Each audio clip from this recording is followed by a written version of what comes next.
Hey, Legacy Group, back with Ron, conversations with Ron, Each1 Teach1. We're here with Montana Hairston, owner of Damone, Fashion and Firearms. Been in business 2 years. Come check him out down here in South Point Shopping Center. Without further ado, Montana Hairston. Appreciate y'all.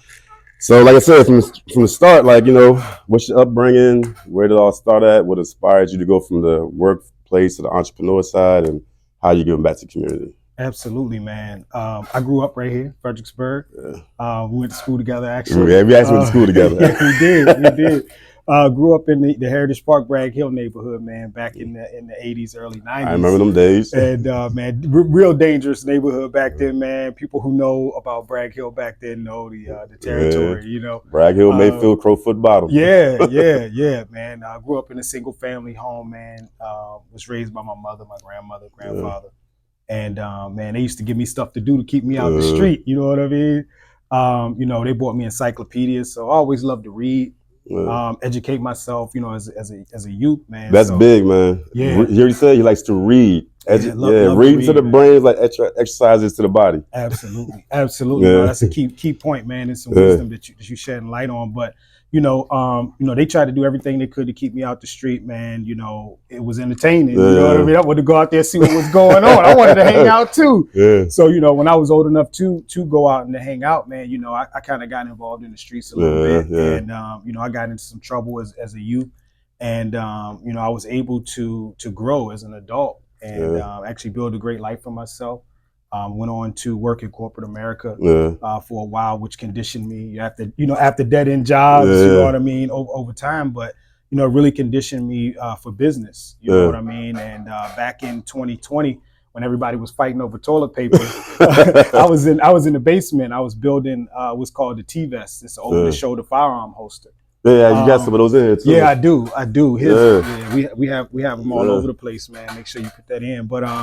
But yeah, I was building that thing, man. I got a vision one night of an over-the-shoulder holster about 3 a.m, and I went down in the basement. You know, I have a background in fashion design. When I was younger, I used to customize sneakers and customize weird clothes. And you know, just to make things fit. We were poor, so I'm making baggy jeans. You know what I mean? Fit right. You already had the entrepreneur mindset. You customized the sneakers and jeans, stuff like that. Yeah, back then, and you know, I never really did anything with it. So you know, as I'm in my basement, I'm sewing this T-vest, and it came together just as I envisioned. And at that point, I knew I needed to file a patent on it. So I did some research, reading and research, and found out how to file a patent. Filed the patent on it. And I knew I needed to create a platform to be able to release it. I didn't want to release it to the market and sell the rights or sell the patent. I wanted to walk it out, sell it.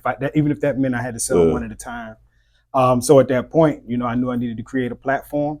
An opportunity came for me to open the store. Took full advantage of it. Opened the store, created a platform. Wanted to bring some fashion items in, and that's how fashion and firearms started to merge. But you see how it started off from a vision. You got to have a vision first. You got to see yourself there. So this man said, I seen the T-vest. I started with that. Now look at all the stuff you got, man. Yeah. And you also mentioned you was raised by your grandfather and your mother. Do like the single family home or the father not being in the home, does that affect like some of the decisions you make? I think it did impact some of the decisions I made as a youth. I just didn't have a lot of positive role models. There weren't a lot of positive role models, you know, in our neighborhood at the time. You know, no one for me to look to or go to get advice or to get a formula. You know what I mean? So it did impact me as a youth. But I will say, you know, it didn't hinder me later on in life because I did understand that the decisions that I made were hinged upon my knowledge. And you were a product of your environment, but you wasn't a victim of it. Exactly. So, you know, as a youth, I did kind of follow what the neighborhood was doing. But, you know, as I grew into adulthood, you know, I began to kind of stand on my own and start to look to other influences. Started to see myself in a future light and knew that I wanted to be successful, and I knew the streets weren't going to lead me to success. Exactly. Speaking of that, you was like I was ask you about that. If you can go back and save your younger self from a mistake or like a missed opportunity or give yourself a nugget, what would it be? Ooh, that's good, man. I could give myself a lot of nuggets, 6 piece. But, you know, one thing I would say is that we have to see ourselves in a future light. If I could go back and talk to my younger self, it would, you know, I would definitely tell myself, you know, envision yourself in the future, and then, you know, pretty much position yourself for what you see yourself as in the future. That way I would have, you know, followed the blueprint or the footsteps to become successful without the trial and error that I actually went through. That's great stuff. But sometimes we gotta like go through trials and tribulations to build that skin. Yes. So we can find that mentor, that person that leads us the right direction. Correct. Because sometimes we get the information when we're younger and to go over our head and we're like, I ain't doing all that stuff. So sometimes we got to mature and grow a little more before we can be receptive of the information. Absolutely. So I understand that. Yeah, that's wisdom. Wisdom. So if you could attribute your success to one of these three things, what would it be, and what order of importance would you put it in? Your network, your work ethic, or your skill set? Man, I would definitely say, wow, that's a good one. Yeah. I would say work ethic, man, to be honest with you, because if it wasn't for purpose, then I wouldn't go as hard as I do. There would have been times where I would have quit. You know what I mean? It was through me knowing what my purpose in life was, is to teach and to design and to mentor, and to be an example. And that's really what kept me going. I would definitely say the second thing would be skill set, because God gave me amazing talents, man. And you know, if it wasn't for my work ethic and being able to explore those skill sets, you know, I really wouldn't have pursued anything that was meaningful. And definitely the network, man, the circle. Shout out to my circle. Man, they keep me grounded. You know what I mean, and they keep me going. You know, when things get tough, they keep me pushing. It's the love. You know what I mean? I agree with you, man, because you got to put the work in to get the results. Correct. And you got to have the skill, because you got the skill that you're putting the work on. Then your network is just a bonus, because you can do it yourself, but the network makes it much easier. Yes. So I like that list. I like that list. And you mentioned your circle. Anybody you want to shout out for your circle, man? Oh man, yeah. So you know, first shout out, I have to shout out my kids, man. You know, that's the strength of my network. Well, first would be God. Yeah. Well, God is the network. That kind of go without saying, man. You know, without God, I wouldn't even be here. You know, let alone being able to understand and know what my purpose is. So.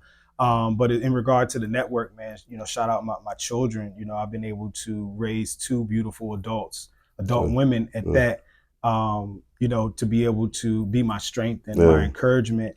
And then my younger kids, you know, I'm the example for them. So, you know, I know I have to keep going, and I know I have to keep showing them the way that they should go. You probably learn from what you went through. I ain't gonna let my kids do the same thing. Absolutely. And create platforms for them and be able to give them opportunities that we weren't afforded when we were young. Gotcha. So definitely, you know, shout out to my kids. Shout out to all my partners.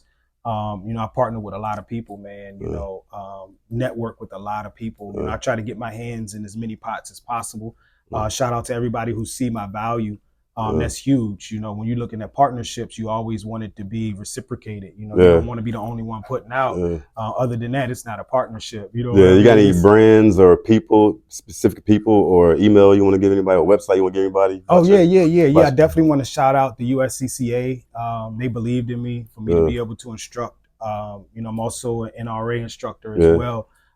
You know, shout out to Maurice Marceau. He's a partner of mine. We do fashion together. We're both fashion designers, so we do the fashion shows and you know, all of the things that you see in regard to fashion together. The website www.leodamone.com. That's LEODAMONE.com. Write that down. And check me out. Yeah. Sign up for a concealed carry course. You know, that's a huge part of the business. You know, being able to help people with firearm safety. That's big in our community. Safety is definitely big. Yeah. Anybody can have a gun, but you're not using it. Correct. And you know, in the African American community, you know, guns are taboo in a lot of cases. Growing up, when we grew up, guns were taboo because guns were killing a lot of people. So they told us to stay away from them. But at the same time, you tell a kid to stay away from a hot stove, what they're going to do? They're going to go and touch that hot stove. Okay, now I'm going to do it more. So after getting in some trouble, the judge, you know, she said, hey, I'll grant you your rights back, but I want you to do something great with the rights that you have. I want you to change your community and educate them. And that was what got me into instructing. You know, I've been a teacher of many things for a long time, but once I received my rights back, I knew that I needed to reach back into the community and offer firearm safety. Each one teach one, man. That's my biggest motto, man. Yeah, that's it. So, you know, we definitely offer concealed carry courses. We offer live fire training as well. People who never touched a firearm before, they come in nervous. They come in not knowing what to expect. And, I make them feel right at home. I make them feel comfortable. I educate them with all of the knowledge that they need to be comfortable. I would say upward 80% of my clients end up purchasing a firearm for home or personal protection. And at that point, they're a safe neighbor to have a firearm. You never know, what level your neighbors are. And use that education too. Yeah, use your knowledge, because knowledge without implication is just information. If you don't use the knowledge you're learning, it's just wasted information. Correct. So you definitely got to use the information that you learn, well, the knowledge you're learning. If you got to implement it in what you do every day, correct, or just wasted information. Absolutely. Yeah. So, we got to do the community. Oh yeah. First, actually, my last question, like how you like in the community, how you giving back, how you how you in the community now. Absolutely. So, we started a recent initiative with a couple of different nonprofit organizations. You want to shout the nonprofits out? Absolutely. Community 50/50. They're down in Richmond. They're doing some phenomenal things down in Jackson Ward. It's one of the worst neighborhoods. Jackson Ward, yeah. And we're partnering up to bring safety and knowledge into the community in regard to firearms. You know what I mean? And so it's not taboo to kids. So one of the issues that we have in the community and communities like that is that parents don't store their firearms correctly. So these kids get their firearms and then they end up taking the firearms to school. They end up taking the firearms out into the community, selling them or what have you. I'm guilty of that. A lot of adults are, and we don't think about it, but that's where a lot of these kids are getting the firearms from. We're trying to change the overall perspective in communities like that. Some of these kids, they want to go to college.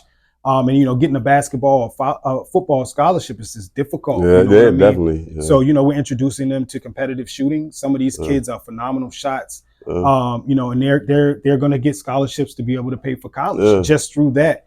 It changes their mindset. It changes the mindset of the community. Now it's not them going out into the streets and shooting a brother, shooting random stuff. Exactly. Now they're going to actually train legit. To compete with other kids all over the country on a national scale. I like that, man. Teach them shooters some size each other. Exactly. And that's the key. That's the key. And I'm guilty. I got a safe, but I feel like I want to be able to get to my firearm quick in my home, so I never put it in the safe. So I need to start doing that, though. Yeah. It's all about, it's really all about, making your firearm accessible, right? But it's also keeping it out of the wrong hands. So there's an even balance in that, though. You can store your firearms away and still have them accessible as well. I need to start taking the course, man. Yeah, you definitely need to take the course. Because three things this man always touched on. I don't know if y'all heard it. If y'all listening, y'all heard knowledge, wisdom, understanding. Absolutely. He always say knowledge, wisdom, and understanding. Absolutely. That's a lot about the message. Yeah. And the last question I got, if you only had $200 and you have to invest this $200 to start your legacy, or if you got your business and you got $200, you're trying to make it grow, what would you invest it in? Wow. How would you flip it? How would you grow it? Slow money or fast money? Just what would you do? What would you put it in? Stocks, investments, cars, new shop. Right now, I believe that I would probably invest it in marketing. The reason why I say that is because I feel like I have a foundation already established. So I would take that $200 and I would start to kind of spread it out to be able to market what I already have, instead of making an additional investment and clothing. I already have stock, so I would definitely put that into investing to be able to spread the word about what we have going on. So marketing, get the knowledge out there. Get the knowledge out, exactly. And I think that's it, man. Yeah, you answered everything. I appreciate quick, fast, and easy. I appreciate you, man. Absolutely, man. It's been another episode of Legacy Group with Montana Hairston. Each one, teach one. Y'all be blessed, be safe.